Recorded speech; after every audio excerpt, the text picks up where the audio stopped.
आज का चैप्टर जो मेरा है वो पर्सन्स के ऊपर है, क्योंकि कुछ लोगों को यही नहीं पता चलता कि पर्सन्स क्या होते हैं। तो पर्सन्स के ऊपर ही बेस्ड ये वीडियो होने वाली है, तो प्लीज़ आप ध्यान से देखिएगा। पर्सन, जब मैं सेंटेंस पढ़ाती हूँ या टेंस पढ़ाती हूँ तो उसमें first person, second person, third person का जिक्र आता है। तो वही पर्सन देख लीजिए, सबसे पहले आता है फर्स्ट पर्सन, फिर आता है सेकंड पर्सन और फिर आता है थर्ड पर्सन। तो कुल मिला के आपको ये समझ जाना चाहिए पर्सन कितनी तरह के होते हैं, 3 तरह के। तो फर्स्ट पर्सन में देख लीजिए क्या है। अब आपको एक चीज मैं और बताऊं, बल्कि 2-3 चीज बतानी पड़ेगी। देखिए, पर्सन की जब हम बात करते हैं तो ये तो तय हो गया कि ये 3 होते हैं, ठीक है।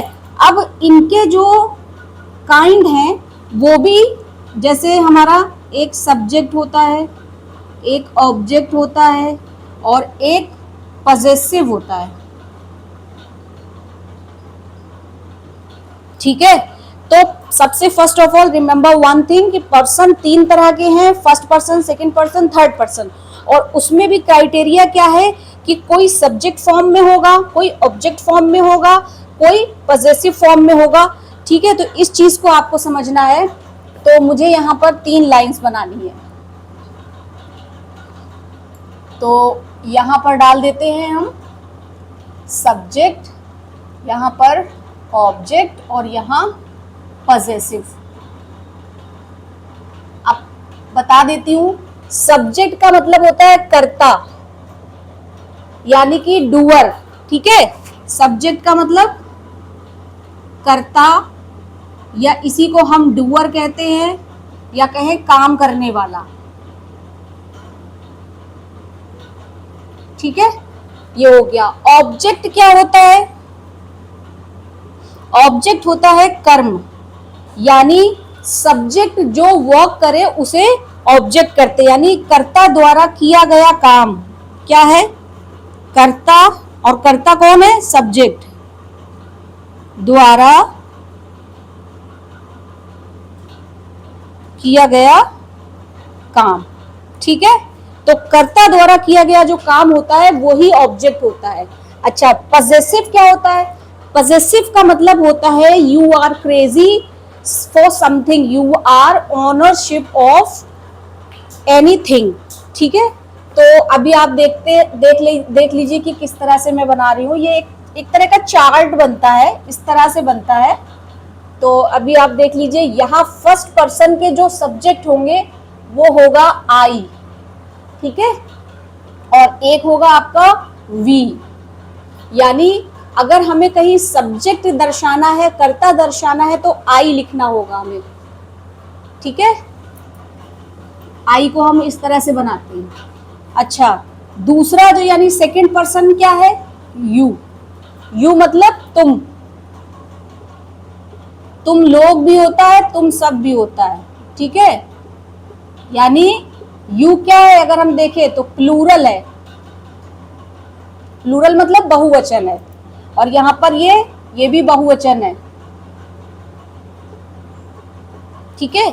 और थर्ड पर्सन में हम बनाते हैं दे, इसमें कई होते हैं, शी, ही होता है मेल के लिए, शी होता है फीमेल के लिए, और दे होता है वे लोग या वे सब। Is it clear now? तो ये फर्स्ट पर्सन के सब्जेक्ट हो गए, ये सेकंड पर्सन के सब्जेक्ट हो गए, और ये थर्ड पर्सन के सब्जेक्ट हो गए। इसमें एक चीज और होती है, कोई नेम जो होते हैं, नेम्स मतलब जैसे मेरा ही नाम ले लो, नूरी, सीता, मीरा, राम, राधा, मोहन, शाहरुख, अजय, ये हो जाते हैं। अब ऑब्जेक्ट की बारी आई, तो यानी जो आई होता है, आई का जो हमारा ऑब्जेक्ट होता है वो होता है मी, ठीक है। और मी ये होता है मैं, और इसका मतलब होता है मुझे या मुझको। और जो वी है, वी का होता है अस, अस मीन्स हमको। अस, वी माने हम होता है ना, हम लोग, हम सब, तो इसका अस हो जाएगा और हमको हो जाएगी इसकी मीनिंग। यू का जो ऑब्जेक्ट है वो यू ही रहता है, ठीक है, इसका यहाँ पे जब ये ऑब्जेक्ट होगा तो इसका मतलब निकलेगा तुमको, गेट दिस। और दे का हो जाता है देम, शी का हो जाता है हर, और ही का हो जाता है हिम। ये समझ लीजिए आप, ये फिक्स है कि इसके साथ ये हमें लगाना है। अच्छा, अब बात कर लेते हैं पजेसिव की। पजेसिव अभी मैंने बताया कि मैं बोलूं दिस इज माय मार्कर, तो जो भाई मैं ये भी तो कह सकती हूँ दिस इज अ मार्कर, है ना, लेकिन मैंने पजेसिव वर्ड लगाया, यानी मैंने अपना मालिकाना हक, या इसके लिए मैं क्रेजी हूं, या इसके लिए बहुत मेरे अंदर अपनापन है, वो चीज दर्शा रही है। तो यहाँ पर क्या मी का क्या हो जाएगा, माई। अच्छा, इसमें एक चीज और होती है, पजेसिव एडजेक्टिव भी होते हैं, तो वो तो जब उसके चैप्टर पढ़ेंगे नाउन के या एडजेक्टिव के तो उसमें आ जाएगा। फिलहाल आप अभी इतना समझ लीजिए, क्योंकि जब मैं टेंस बनाती हूँ तो बहुत लोगों को प्रॉब्लम होती है, तो उसी प्रॉब्लम को शॉर्ट आउट के लिए मैंने माई, माइन, और वी का हो जाएगा हमारा आर, आस, ठीक है। यू का यहां पर चेंज होगा योर, दे का देर हो जाएगा, शी का यही रहेगा हर, और ही का हिज हो जाएगा। और जो नेम्स होते हैं, जैसे कोई लड़की का नाम है तो उसके अकॉर्डिंग हर हो जाएगा, लड़का है तो हमारा हिज हो जाएगा। तो ये स्ट्रक्चर होता है जब हम सेंटेंस बनाते हैं तो यूज होता है, और जो हम एक्टिव पैसिव पढ़ते हैं या हम डायरेक्ट इनडायरेक्ट पढ़ते हैं तो उसमें भी ये चीज यूज होती है, इसीलिए मैंने ये पढ़ा दिया है। तो प्लीज आप लोग ध्यान से देखें कि पर्सन है क्या और कितने होते हैं और इसका कितने भागों में इसको बांटा गया है।